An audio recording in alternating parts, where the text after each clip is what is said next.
សួស្តីបងប្អូនលោកអ្នកស្ដាប់ទាំងគ្នាជួបគ្នាសារជាថ្មីម្ដងទៀតហើយបាទជាមួយកម្មវិធីជួបផ្ទាល់នេះឲ្យពិតថ្ងៃនេះដែរ admin មានរឿងចែកជូនបងប្អូនលោកអ្នកស្ដាប់ទាំងអស់គ្នាស្ដាប់កំសាន្តហើយសម្រាប់រឿងថ្ងៃនេះមានចំណងជើងថាឃ្លាំងជួលបាទបងប្អូនរឿងនេះដែរ admin បានមកពីបងតូដែលសប្តាហ៍ថ្ងៃគាត់បានធ្វើការមួយកន្លែងហើយផ្នែករបស់គាត់ជាសន្តិសុខយាមឃ្លាំងមួយកន្លែងបងតូគាត់បាននិយាយប្រាប់ adminកាលពីយប់មិញគាត់បានឆាតមកកាន់ page របស់ admin បងប្អូនដែលមិនទាន់ស្គាល់ page ឈ្មោះអីគឺថា page របស់យើងឈ្មោះដូច YouTube ដែរទេបងប្អូន page យើងមានឈ្មោះថាជួបផ្ទាល់និយាយពិតបាទបងប្អូនសម្រាប់រឿងរបស់បងតូ admin សូមនិយាយបន្តទៀតឃ្លាំងជួលមួយកន្លែងដែលបងតូបានទៅយាមនៅទីនោះគឺថាខាងមេគាត់ដាក់វេន3ខែយាមថ្ងៃ3ខែយាមយប់បាទបងប្អូនបងតូគាត់ក៏បាននិយាយបន្តទៀតថាតាមដែលគាត់ដឹងហើយគាត់បាននិយាយមកប្រាប់ admin ថាដីនោះមុខដំបងជាដីស្រែទេហើយអ្នកវិនិយោគគេក៏មកទិញដីកន្លែងហ្នឹងយកមកធ្វើជាឃ្លាំងដាក់អីវ៉ាន់បងតូគាត់បាននិយាយបន្តទៀតថាក្នុងឃ្លាំងហ្នឹងគេទុកអីវ៉ាន់មួយខែចេញម្ដងដឹកចេញទៅតាមសាខារបស់ក្រុមហ៊ុនហើយនៅក្នុងឃ្លាំងដែលបងតូយាមហ្នឹងគាត់ថាឃ្លាំងហ្នឹងអីវ៉ាន់ម៉ាអីក៏មានដែរបងប្អូនហើយពេលដល់ថ្ងៃគេដឹកអីវ៉ាន់ចេញពីឃ្លាំងម្ដងបងតូថារកតែពេលបាយមិនបានឡានចេញចូ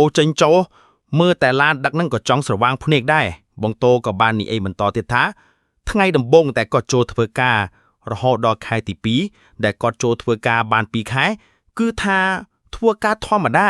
គ្មានទៅជួបខ្មោចលងឬសំលេងណាមួយធ្វើឲ្យខ្លាចនោះទេចូលមកដល់ខែទី2នេះហើយដែលបងតូគាត់គិតថាឃ្លាំងនេះដូចជួមិនស្រួលចូលមកដល់ខែទី2អាទិត្យទី2មេរបស់បងតូក៏ចុះមកមើលឃ្លាំងចំនួន3ថ្ងៃ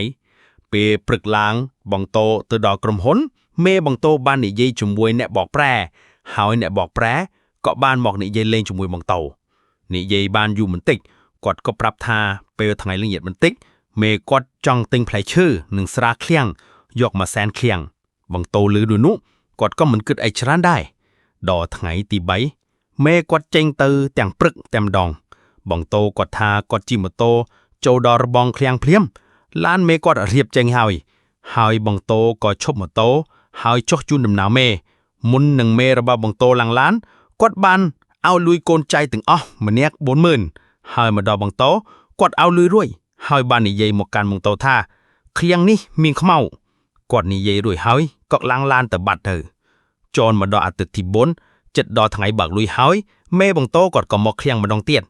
លើកនេះមេរបស់បងតូមកតែមួយយប់ទេហើយហេតុការណ៍នៅយប់នោះបងតូបានមកពីអ្នកយាមឌុបដែលជាអ្នកស្គាល់គ្នាគេនិយាយមកប្រាប់គាត់បងតូក៏ថានៅយប់ម៉ោង1មេបងតូហ្នឹងគាត់ចេញមកក្រៅចនបន្ទប់ផ្ទះបាយដែលគេធ្វើទុកឲ្យមេចុងផៅធ្វើមកហូបម្ដងម្កាលពេលមេគាត់ចុះមកយូរបងតូគាត់បាននិយាយបន្តទៀតថា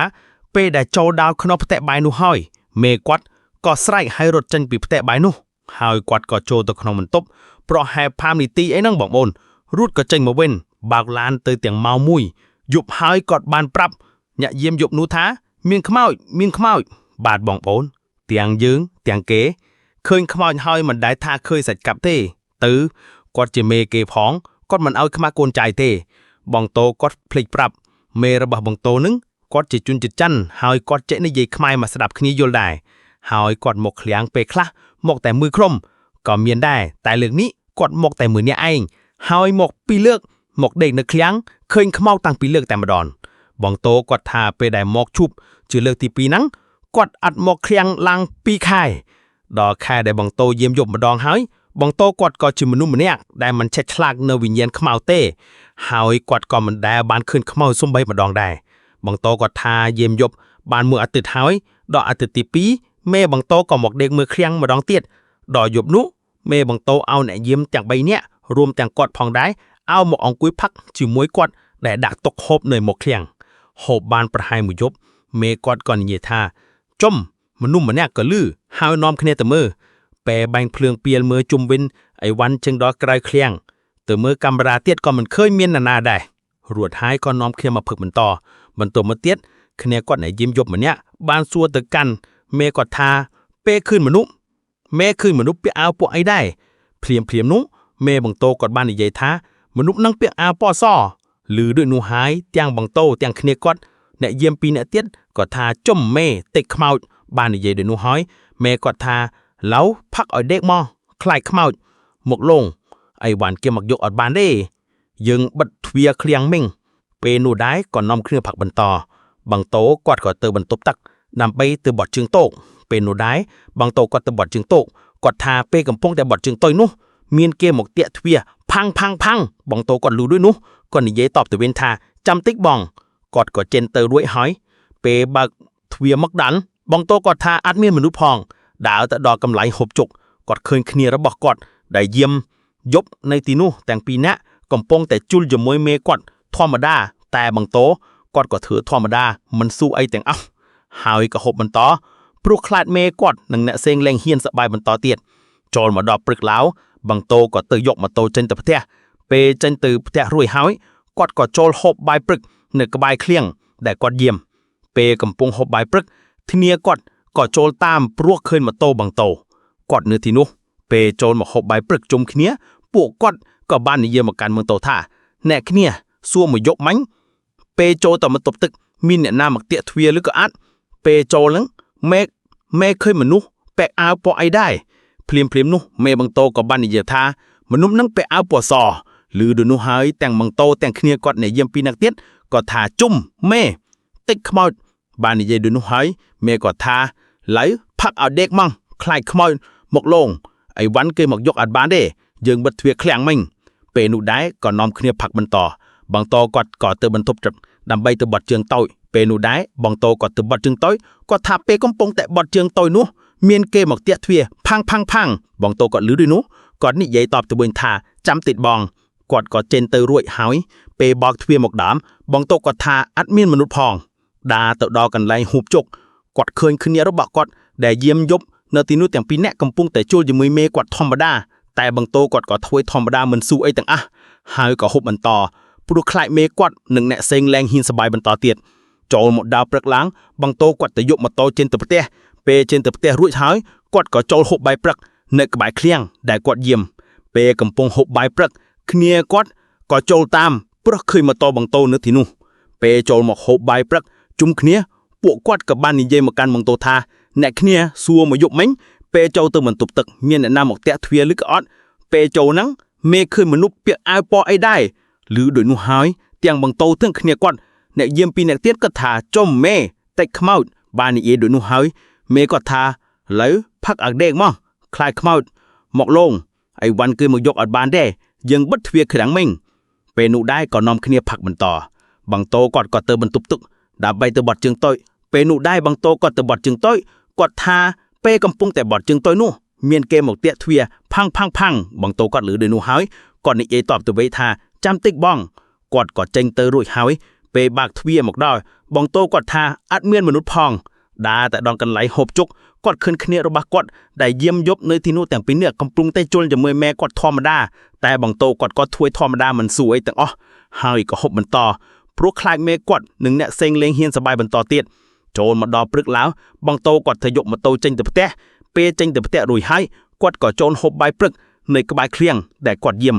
ពេលកំពុងហូបបាយព្រឹកគ្នាគាត់ក៏ចូលតាមព្រោះឃើញម៉ូតូបង្តោនេះទីនោះពេលចូលមកហូបបាយព្រឹកជុំគ្នាពួកគាត់ក៏បាននិយាយមកកាន់បង្តោថា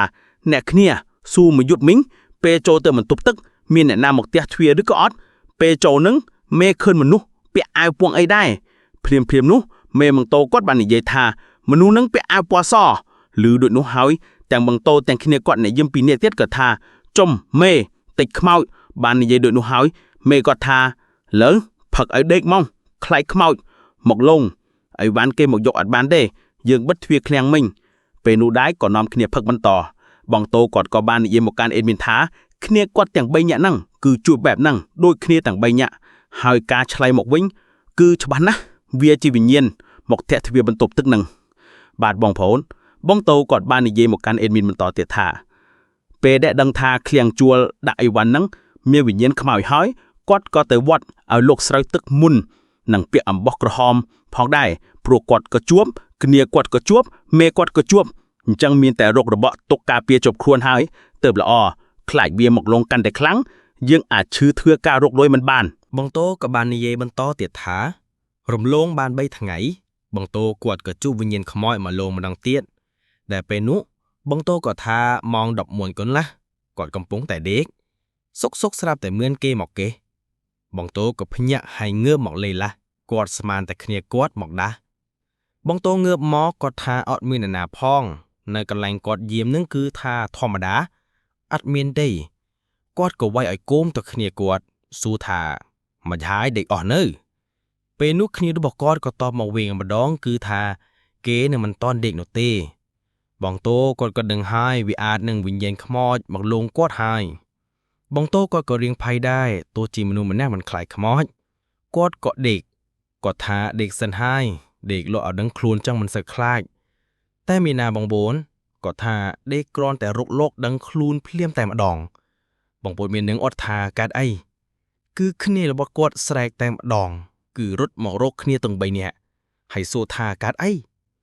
គ្នាគាត់ដែលស្រែកនោះក៏ថាមិនឯងដើរទៅផ្ទះបាយយកទឹកផឹកឃើញខ្មោចវាដើរនៅមាត់បង្អួតឯងក៏រត់ចេញមកទៅពេលបាងជប់ដូចនោះហើយពួកគាត់ទាំង3ក៏នាំគ្នាមកនៅមុខឃ្លាំងជុំគ្នាតែម្ដងហើយចាក់បត់វាយឡើងឲ្យបាត់ខ្លាចណាមួយវាមិនតន់ព្រឹកផងបងតូក៏ថាយប់នឹងម្ញាក់យាមទាំងភ័យទោះជាមានគ្នា3នាក់មែនហើយឃ្លាំងភ្លើងបាត់ភ្លឺពេញនឹងក៏ដោយចិត្តតែមានគំនិតថាតិចខ្មោចហោះមកលងអីចឹងឯណាបងប្អូនបងតូគាត់ក៏បាននិយាយបន្តទៀតថាលុះមកដល់ព្រឹកឡើងបងតូនិងគ្នារបស់គាត់ក៏ទៅផ្ទះមុនទៅផ្ទះពួកគាត់បានចូលវត្តសិនដោយនាំគ្នាចូលលុយទិញក្រូចមួយកែយកទៅប្រគេនលោកនៅវត្តហើយក៏សូត្រមន្តចេញពីវត្តរួចហើយពួកគាត់ក៏នាំគ្នាទៅផ្ទះរៀងខ្លួនទៅបាទបងប្អូនយ៉ាងណាដែរសម្រាប់រឿងថ្ងៃនេះលងបាក់សក់ទេបងប្អូនបាទរឿងរបស់យើងក៏បានបញ្ចប់ហើយដែរជួបគ្នានៅរឿងក្រោយបន្តទៀតអរគុណច្រើនសម្រាប់ការគាំទ្រសុខសប្បាយទាំងអស់គ្នា